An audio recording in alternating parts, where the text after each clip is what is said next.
Welcome to nursing बिला।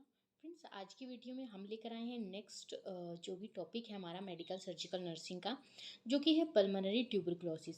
Friends, हमारी इस सीरीज़ को फॉलो करने के लिए हमारे चैनल को लाइक शेयर एंड सब्सक्राइब जरूर कर लें, क्योंकि हम इस सीरीज़ में नर्सिंग नोट्स, हर तरीके के नोट्स लेकर आने वाले हैं। इजी नोट्स, लॉन्ग शॉर्ट्स, हर तरीके के नोट्स लेकर आने वाले हैं। तो फ्रेंड्स, जल्दी से हमारे चैनल को लाइक शेयर एंड सब्सक्राइब जरूर करें। तो चलिए स्टार्ट करते हैं अपना आज का topic, pulmonary tuberculosis. Pulmonary tuberculosis सबसे पहले हम देखेंगे definition. It is a chronic. तो फ्रेंड्स सबसे पहले हम देखेंगे डेफिनेशन में देखेंगे it is a chronic infectious disease caused by Mycobacterium tuberculosis यानी कि ये क्या होती है, क्रॉनिक इन्फेक्टियस डिजीज होती है, जो कौन से बैक्टीरिया की वजह से होती है, माइकोबैक्टीरियम ट्यूबरक्लोसिस की वजह से होती है। Characterised by the formation of tubercules or granulomas in lungs. Granulomas means localized collection of cells usually produced in response to infectious process. यानी कि जो भी हमारा जो ट्यूबरक्लोसिस है वो करेक्टराइज होता है कैसे कि फॉर्मेशन हो जाती है किसकी, ट्यूबरकल्स की एंड ग्रेन्युलोमास की।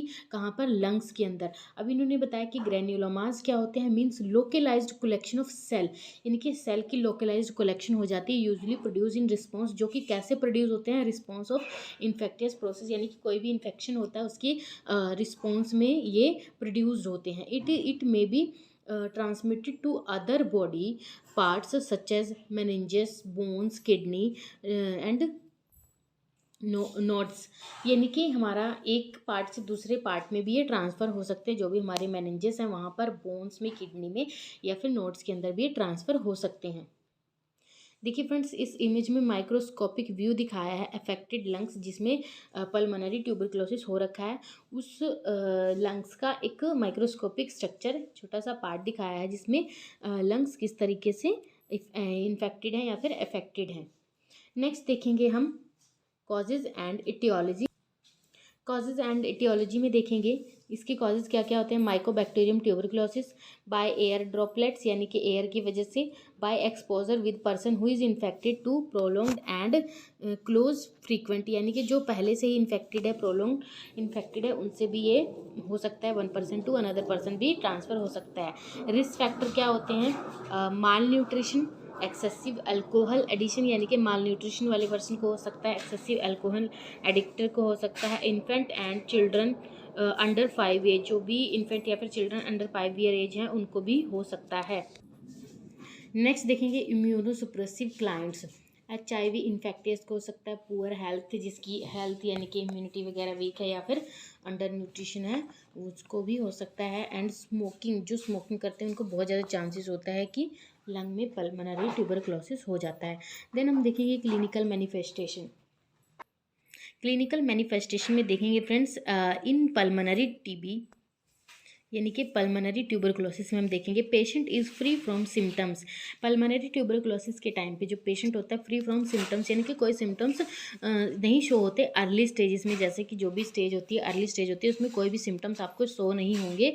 देन क्या होता है, लेटरल स्टेज में क्या होता है, कुछ टाइप के सिम्टम्स आपको दिखने लगेंगे। दे कौन कौन से होंगे, वो कौन से होते हैं, these are fatigue, malaise, anorexia, low grade fever, weight loss, irregular menstruation in womens, ये वुमेंस के साइन एंड सिम्टम्स हैं। देन देखेंगे coughing frequent with mucopurulent sputum production, chest pain हो सकता है, डल हो सकता है और टाइट भी हो सकता है।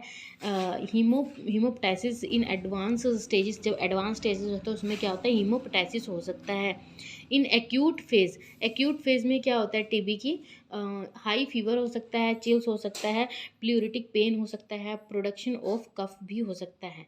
देन हम देखेंगे पैथोफिजियोलॉजी, यानी कि कैसे ये हमारी बॉडी के अंदर अक्कर होता है। सबसे पहले जो भी हमारा माइकोबैक्टीरियम बैक्टीरिया है, इनहेल्ड, यानी कि रेस्पिरेटरी ट्रैक के थ्रू हमारे बॉडी के अंदर जाता है, ये इनहेल्ड हो जाता है। देन क्या होता है, ट्रांसमिटेड थ्रू एयरवे और एल्वेलाई, यानी कि ये कैसे ट्रांसमिटेड होता है, एयरवे के थ्रू ट्रांसमिटेड या फिर एल्वेलाई के अंदर सॉरी एल्वेलाई, एयर से एल्वेलाई के अंदर ये ट्रांसफ़र हो जाता है, यानी कि बाहर का जो एयर का जो एनवायरनमेंट है वहाँ से वो जो लंग्स की एल्वेलाइज है वहाँ तक पहुँच जाता है।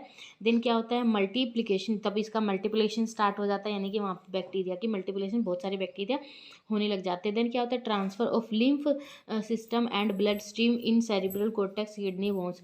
फिर इसका क्या होता है लिम्फ और सिस्टम में और ब्लड सिस्टम में इसका क्या होता है ट्रांसफ़र होता है, जिसके थ्रू ये कहाँ कहाँ पहुँच सकता है, सेरिब्रल कॉर्टेक्स में पहुँच सकता है, किडनी में एंड बोन्स में भी पहुँच सकता है। इम्यूनी सिस्टम रिस्पॉन्स, देन क्या होता है हमारा जो इम्यूनी सिस्टम है वो रिस्पॉन्स करता है, उसके रिस्पॉन्स में क्या होता है phagocytic engulf so many bacteria, जो हमारे फैगोसाइटिक बहुत सारे बैक्टीरिया को वो एनगल्फ भी कर जाते हैं, बट क्या होता है लास्ट में TB lymphocytes bacilli spread in normal tissue, normal tissue में स्प्रेड हो जाता है TB lymphocytes, accumulation of exudate in alveoli, जो भी एक्सुडेट होता है वो एल्वेलाई के अंदर एक्यूमुलेट होने लग जाता है। देन हमारा क्या होता है ब्रोंकियो निमोनिया हो जाता है, ब्रोंकियो निमोनिया के बाद धीरे धीरे धीरे धीरे क्या होता है वो टीबी में कन्वर्ट हो जाता है, या फिर टीबी हमारे बॉडी के अंदर कॉज हो जाता है, अक्कर हो जाता है, उसकी वायरस बैक्टीरिया फैल जाता है हमारी बॉडी के अंदर। देन हम देखें कि हम डायग्नोस्टिक इवेल्युएशन में हम देखेंगे physical examination, history collection,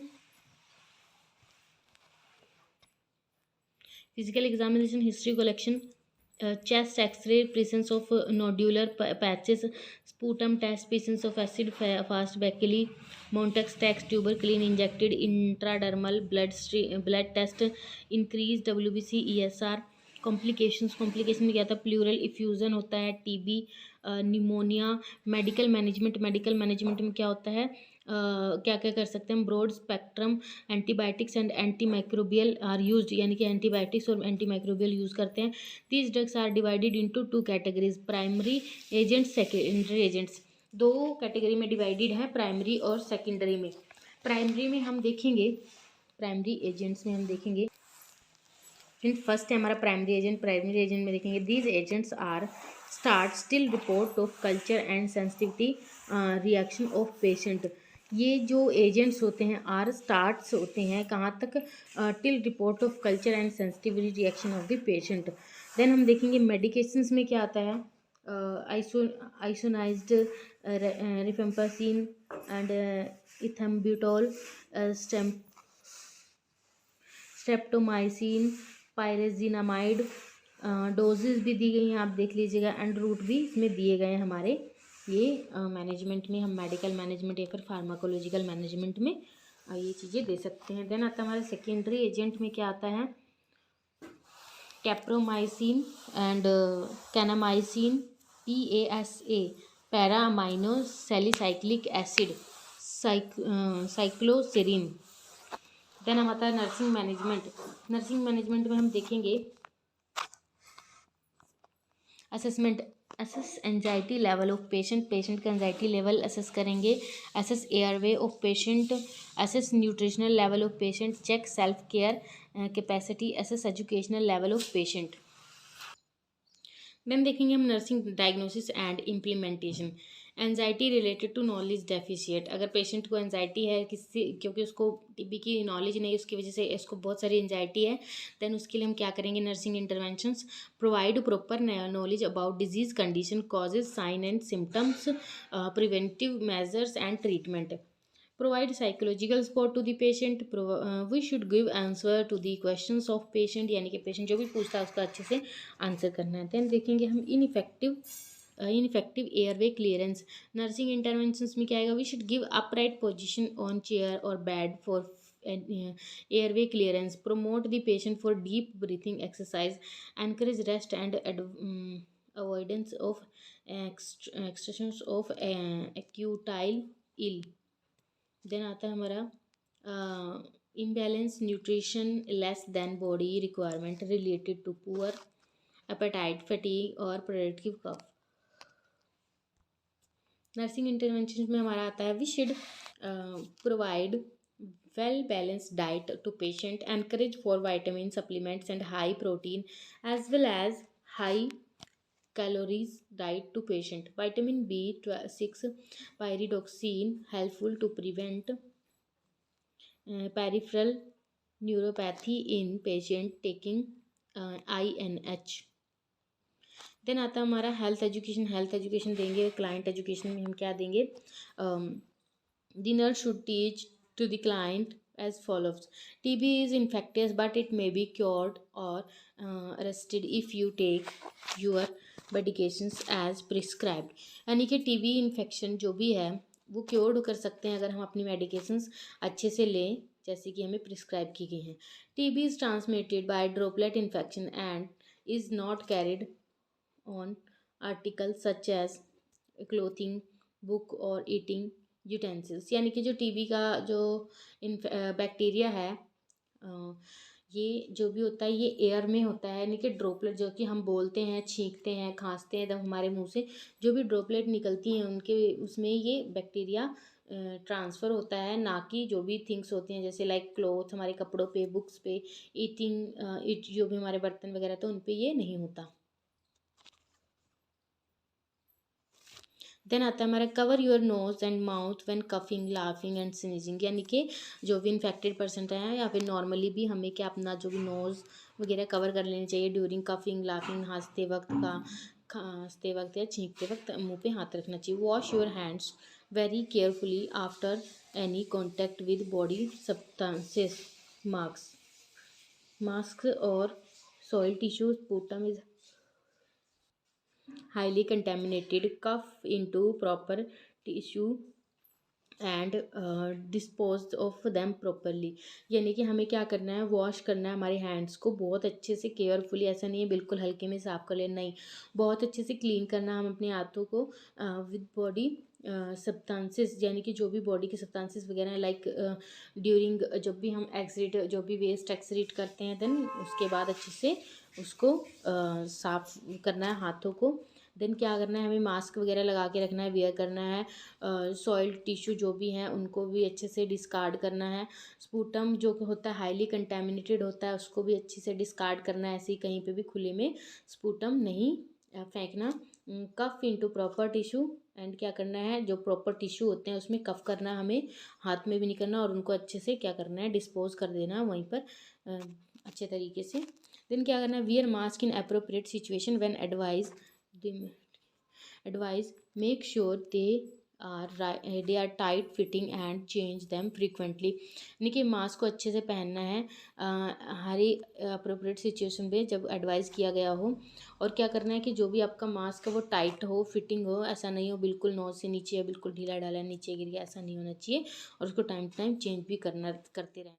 People with TB are usually not restricted in their activity for more than 2 to 4 weeks after medication is begun, and they are not isolated from others as long as compliance in maintained। TB is no longer treated by isolation in the sanatorium।